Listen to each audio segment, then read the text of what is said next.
حتى أهل البدع والأهواء، أهل البدع العقائدية وأهل البدع السياسية، نقول بيننا وبينكم السلف، بيننا وبينكم الكتب، كان فيقول البدع بيننا وبينكم.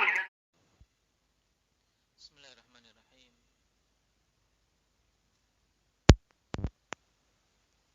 الحمد لله رب العالمين،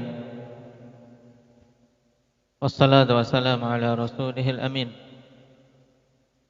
وعلى آله وأصحابه ومن تبعهم بإحسان إلى يوم الدين. Amma ba'd. Pertemuan yang lalu kita selesai dari membaca penjelasan Imam As-Sa'di rahimahullah ta'ala terkait bait wa tarji'ul ahkam lil yaqin. Wa tarji'ul ahkamu lil yaqini fala yuziru syakku lil yaqini. Yang di akhir syarah beliau tegaskan, na'am, dan isyaratkan tentang pembahasan hukum-hukum asal dari suatu perkara. Nah, karena kita tidak beralih dari hukum asal tersebut kecuali dengan sesuatu yang sifatnya yakin, tidak boleh kita ragu-ragu padanya. Baik. Kita baca beberapa bait yang beliau sebutkan dalam masalah ini, akhwan. Naam. Yang bait-bait ini dikategorikan sebagai dhawabit.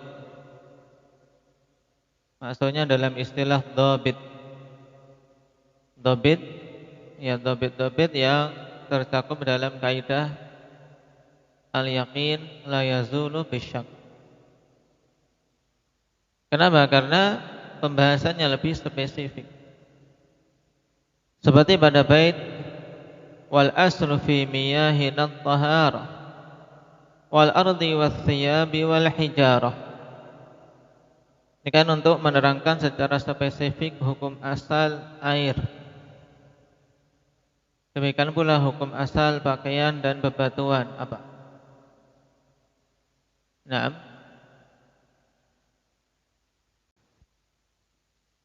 Kata beliau rahimahullah ta'ala, hukum asal pada air-air kita adalah taharah. Maksudnya, dari semua air-air yang ada, hukum asalnya adalah suci sampai datang hal yang menunjukkan bahwasanya dia itu najis. Oleh karena itulah ketika seorang ragu-ragu ini air suci atau najis, dan tidak ada hal yang jelas yang menunjukkan keluarnya dia dari hukum asal kesucian, maka kita katakan apa? Suci. Seperti misalnya seorang jalan.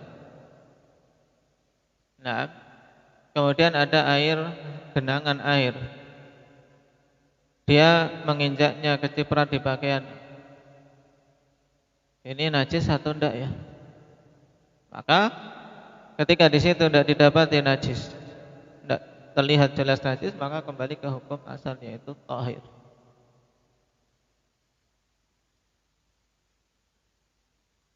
Demikian pula al-ardi was thiyabi wal hijarah. Hukum asal dari tanah, pakaian dan bebatuan adalah suci. Dan ini mudah, akhwan. Dhabit ini mudah. Kata Imam As-Sa'di rahimahullah ta'ala dalam syarah, fal miyahu atau fal miyahu, miyah dari ma'ud. Fal miyahu kulluha biharuha wa anharuha wa abaruha wa uyunuha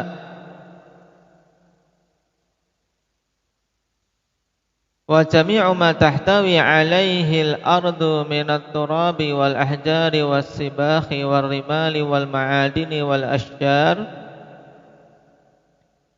wa jami'u asnafil malabis kulluha tahiratun. Jadi air secara keseluruhan, baik itu air lautnya, air sungai-sungainya, air sumur-sumurnya, maupun air yang ada di mata-mata air, uyun, ya, wa uyunuha maksudnya air-air yang ada di mata-mata air. Ini semuanya tahar, semuanya suci hukum asalnya, sampai apa? Datang yang menunjukkan keluar dari hukum sucinya. Dan keseluruhan apa yang dicakup atasnya, apa yang tercakup atasnya bumi ini, tanah. Di bumi ini berupa tanah, bebatuan, as-sibah,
nah, jadi semua yang dicakup oleh bumi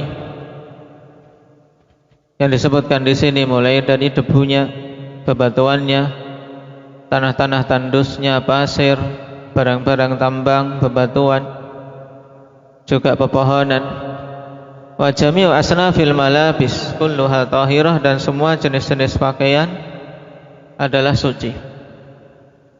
Hatta yatayaqqana zawalu asliha bi turu'in najasati 'alaiha, sampai betul-betul yakin hilangnya hukum asli tersebut dengan munculnya kenajisan atasnya.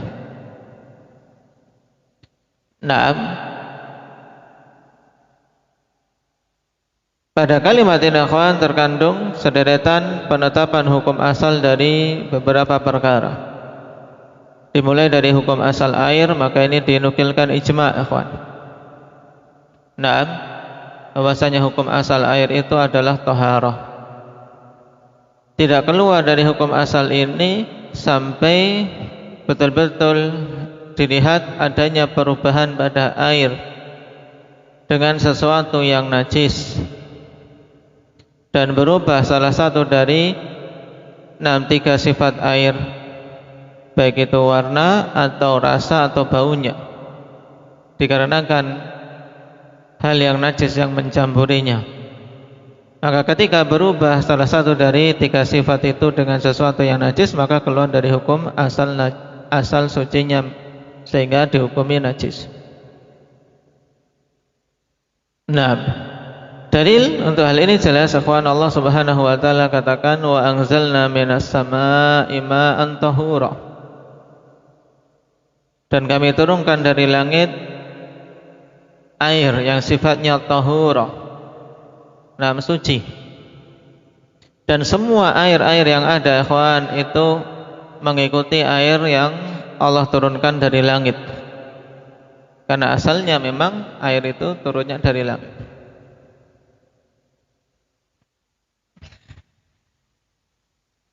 Allah katakan yang menunjukkan bahwasanya asal air, ya kawan,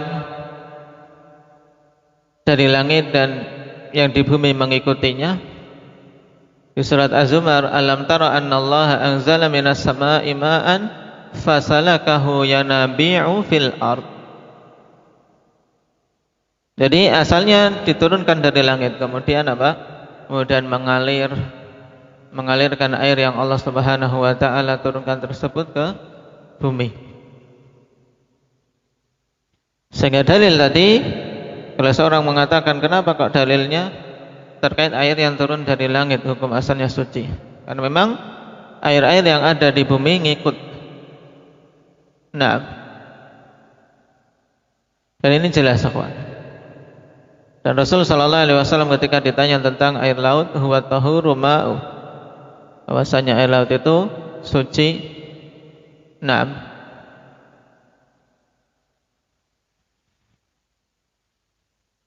kemudian hukum asal mengenai bumi, pakaian dan bebatuan, ini juga taharah. Adapun tentang bumi jelas, bahkan untuk umat ini ada kekhususan, bukan hanya sekedar suci, tapi dia juga memiliki sifat bisa sebagai alat suci, bisa mensucikan, sebagai alat untuk tayamum. Dan ini kekhususan umat ini. Wa ju'ilat liyal ardu masjidan wa tahura, dan dijadikan untukku bumi ini masjid, yaitu semuanya boleh dijadikan sebagai tempat beribadah. Ini hukum asalnya, kecuali yang keluar dari hukum asal ini, yaitu apa? Maqbarah wal hammam, yaitu pekuburan dan kamar mandi. Adapun tahur sebagai alat suci, maka ini jelas kekhususan untuk umat Muhammad sallallahu alaihi wasallam. Sedangkan mengenai pakaian, bebatuan dan yang lainnya, maka itu masuk dalam keumuman apa yang Allah katakan, huwallazi khalaqalakum ma fil ardi jami'ah. Dialah zat yang menciptakan untuk kalian apa-apa yang ada di muka bumi ini secara keseluruhan. Menunjukkan bahwasanya hukum asal dari perkara-perkara itu suci. Karena perkara-perkara suci lah, akhwan, yang kita diizinkan untuk mengambil kemanfaatan, melakukan jual beli dengannya, dan seterusnya. Huwallazi khalaqalakum ma fil ardi jami'a, di surat apa ini, Iqbal? Al-Baqarah. Ayat ini termasuk ayat pokok, akhwan, yang menunjukkan hukum asal dari perkara-perkara itu adalah diperbolehkan untuk diambil kemanfaatannya, dan hukum asalnya adalah suci. Kemudian wal aslu fil abda'i wal luhumi wal nafsi wal amwali lil ma'sumi tahrimuha hatta yaji al hillu fafham hadakallahu ma yamallu. Dan hukum asal pada al-abda', yang dimaksud dengan al-abda' adalah apa? Farji, kemaluan. Hukum asal pada farji, demikian pula hukum asal daging, maksudnya apa? Sembelihan dan apa? Dan buruan. Makanya sebenarnya makna atau kalimat al-luhum ini dikritisi oleh para ulama. Nah, kenapa? Karena penggunaan lafaz yang mutlak, yang kurang tepat. Karena sebenarnya dimaksud oleh Imam As-Sa'di dengan al-luhum, yaitu maksudnya al-madbuh wal masid, yaitu yang disembelih dan yang diburu. Dan daging dari apa? Sesuatu yang disembelih dan sesuatu yang diburu. Wa nafsi, dan hukum asal jiwa. Wal amwal, serta hukum asal harta-harta yang dimiliki oleh al-maksum, orang yang diberi penjagaan harta dan jiwanya dari kalangan kaum muslimin dan orang-orang kafir yang memiliki perjanjian. Tahrimuha, nah, yaitu hukum asalnya adalah haramnya perkara-perkara tadi, enggak boleh dilanggar. Hatta yaji al-hillu, sampai datang kehalalan. Fafham hadakallah ma yamallu, maka pahamilah, semoga Allah Subhanahu wa taala memberikan hidayah kepadamu. Naam, dan seyogianya engkau tidak merasa jemu untuk berupaya untuk memahami perkara-perkara ini. Taib. Kata Imam As-Sa'di rahimahullahu taala dalam syarahnya, yakni anal asla fi hadhihi al-asya'i at-tahrimu hatta natayaqqanal hillu. Kata beliau, anal asla fi hadhihi al-asya', bahwasanya hukum asal pada perkara-perkara ini apa saja ini? Yaitu al-amdha', farji, kemudian dzabaih wasayd, yaitu sembelihan-sembelihan dan hewan-hewan buruan. Itu at-tahrim, hukum asalnya adalah keharaman hatta natayaqqanal hilla, sampai kita betul-betul yakin kehalalannya. Kemudian beliau berinci, fal aslu fil amdha' at-tahrim. Nah, beliau rinci, adapun hukum asal pada al-amdha' yaitu keharamannya. Wal amdha' wat'un nisa. Yang dimaksud dengan al-amdha' adalah apa? Adalah wat'un nisa, yaitu menjimai wanita, mendatangi pada farjinya. Fala yahillu illa biyaqinin. Naam, fala yahillu illa biyaqinil hil. Maka tidaklah halal untuk melakukan hal itu kecuali dengan yakinnya kehalalan hal tersebut. Dan halalnya farji ikhwan imma binikahin sahihin au bimilkil yamin. Ini dua sebab yang syar'i yang diizinkan di dalam syariat kita, yaitu kemungkinannya dengan nikah yang sahih, ya, nikah yang sah, atau dengan milkul yamin, atau dengan kepemilikan sebagai apa? Sebagai budak. Kalau memang dia budak, yakin memang dibeli, maka diperbolehkan, halal wanita itu untuknya. Cuman untuk sebab yang kedua, maka dalam penerapan masa kini hampir-hampir sudah tidak didapati. Entah di penjuru-penjuru negeri yang lain, adapun di negeri kita tentunya tidak kita dapati perbudakan sudah. Berarti tinggal pembahasan binikahin sahih. Ya, untuk bisa halalnya kemaluan akhwan, maka sebabnya adalah dengan nikah yang sahih. Oleh karena itulah ketika terjadi keraguan-raguan tentang keabsahan nikah, ya, ketika akad ini nikah sah atau tidak, kemudian ada ragu-ragu sah, ya, para saksi mengatakan ini masih ragu ini sah atau tidak. Terkait misalnya karena walinya tidak jelas, maka tidak boleh dia kemudian langsung menghukumi halal. Pokoknya halal sudah. Ya, harus dicek dulu, harus betul-betul dipastikan keabsahannya. Tidak boleh ketika ada keraguan-raguan tentang sah tidaknya suatu pernikahan, ikhwan, kemudian langsung nekat dalam hal tersebut. Kenapa? Karena tidak boleh kita keluar dari hukum asal keharaman kecuali dengan sesuatu yang yakin. Tidak boleh dengan sesuatu yang ragu. Ini yang dimaksudkan oleh Imam As-Sa'di dengan al-aslu fil amdha'. Nah, adapun tentang para wanitanya, maka hukum asalnya wanita itu adalah apa? Halal dinikahi. Kecuali yang datang pengkhususan bahwasanya mereka haram untuk dinikahi. Makanya dalam Al-Quran yang diterangkan adalah apa? Al-muharramatu minan nisa, wanita-wanita yang diharamkan untuk dinikahi, menunjukkan bahwasanya hukum asal dari para wanita adalah halal dinikahi, kecuali yang yang datang dalil mereka itu adalah mahram. Adapun tentang abda'nya,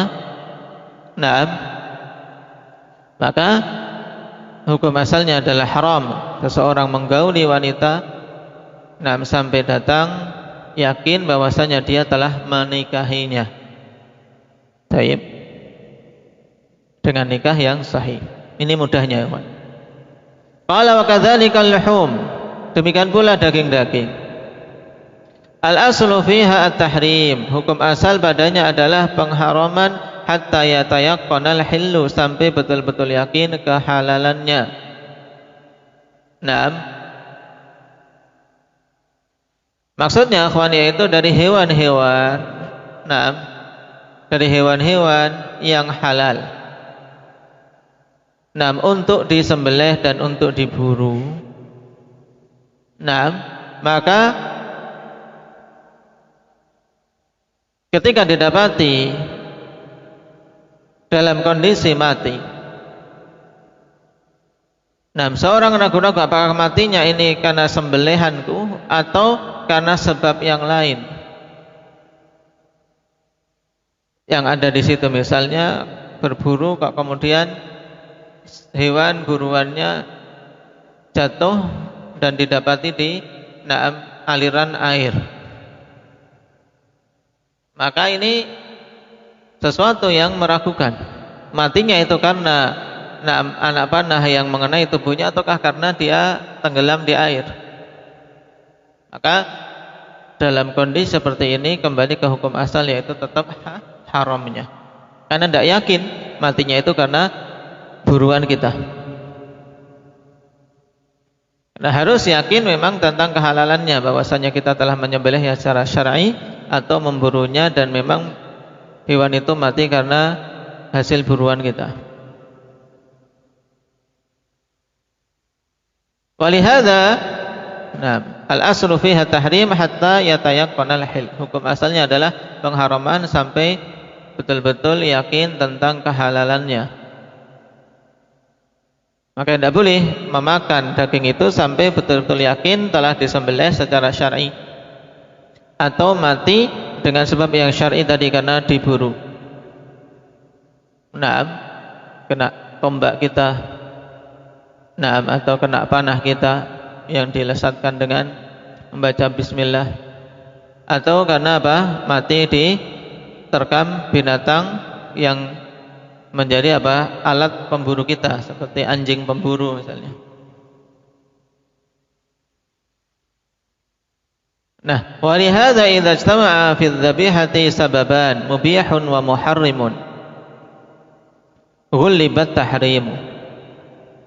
Oleh karena itu, apabila tergabung pada hewan sembelihan dua sebab, yaitu sebab yang membolehkan untuk dagingnya dimakan dan sebab yang mengharamkan untuk dagingnya dimakan, maka dikuatkan atau dimenangkan sebab yang mengharamkan. Dimanakah sebab yang mengharamkan?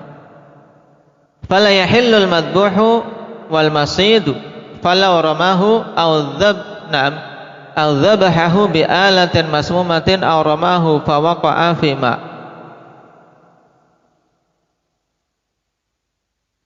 aw wata'ahu syai'un yaqtulu mithluhu ghaliban fala yahil. Maka tidak halal ya dari hewan yang disembelih atau hewan yang diburu seandainya dia melemparnya dengan anak panah atau dengan tombak, atau dia sembelih dengan alat yang sifatnya masmumah, alat yang sifatnya apa?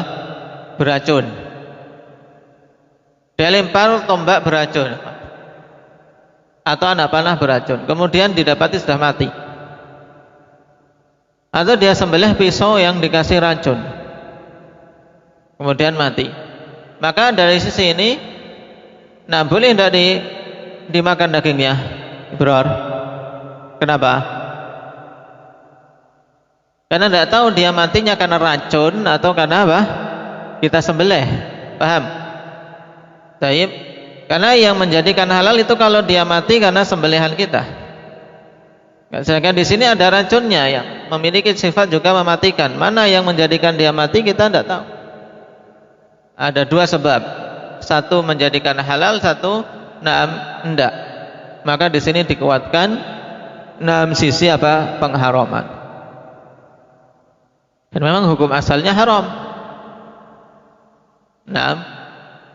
Auramahu fawaqa'a fima, atau dia melempar hewan dengan panah atau tombak kemudian jatuh di air, mati, didapati sudah mati, maka kita tidak bisa menghukumi dia halal.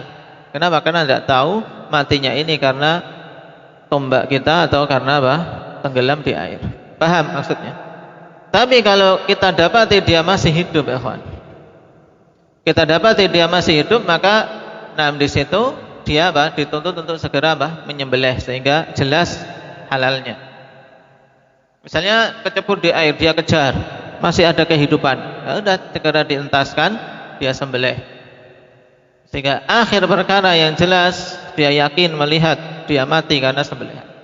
Walaupun mungkin sebab tadi, sebab-sebab awal dia sudah kesakitan dengan sudah juga tersengal-sengal karena kecebur di air, tapi masih hidup, dia antas kemudian dia sembelih.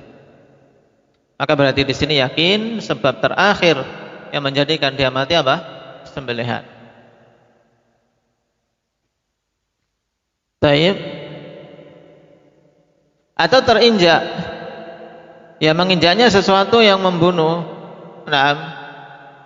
jatuh sudah kena panah kemudian misalnya tertimpa pohon roboh,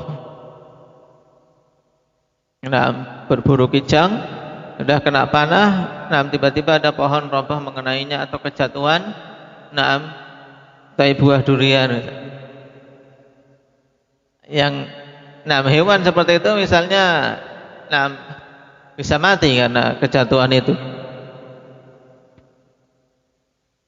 Fala yahil, maka dalam kondisi ini tidak halal karena terjadi dua sebab di situ yang menghalalkan atau yang menjadikan dia haram. Maka dikuatkan sisi pengharaman. Baik.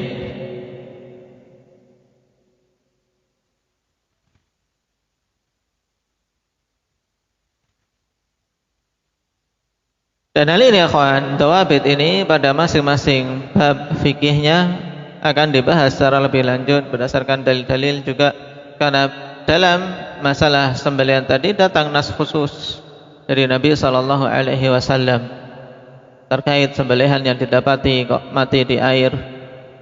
Maka di situ tidak boleh kita memakan dagingnya. Kenapa? Karena tidak tahu yang menjadikan dia mati apakah karena air yang menjadikan dia tidak bisa bernafas ataukah karena alat yang kita lempar berupa panah atau tombak.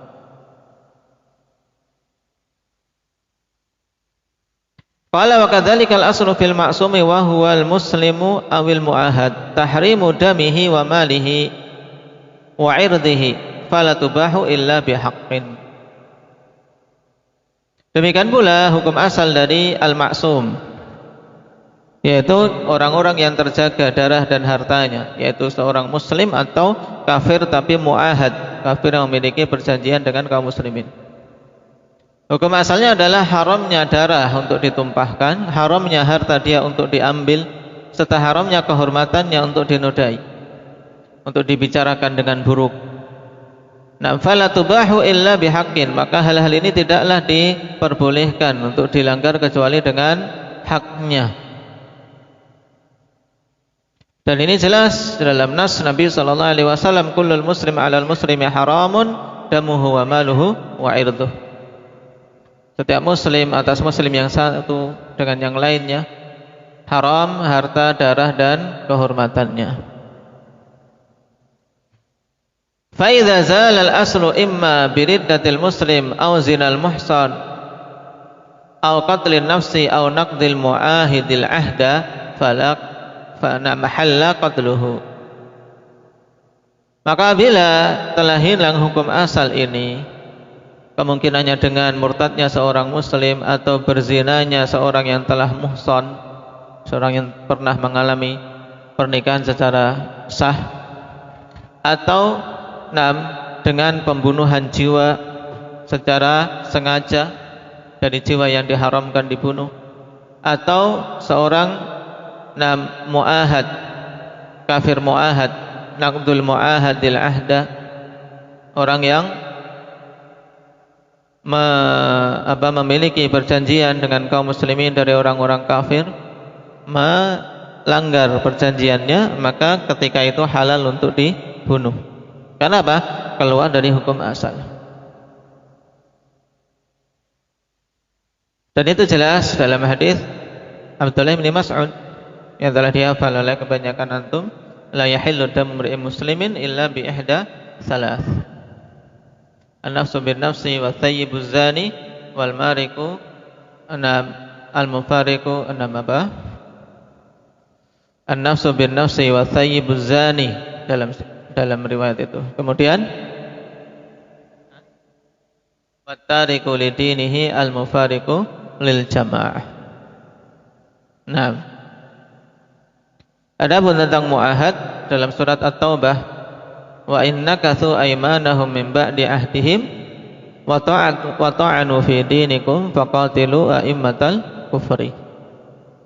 Jika mereka melanggar perjanjian-perjanjian mereka, maka perangilah. Berarti sudah tidak ada perjanjian damai lagi. Mereka sudah melanggar perjanjian tersebut.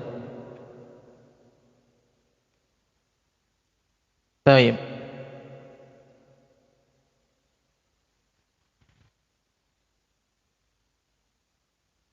Ini beberapa dhawabit yang disebutkan oleh Imam As-Sa'di rahimahullah ta'ala.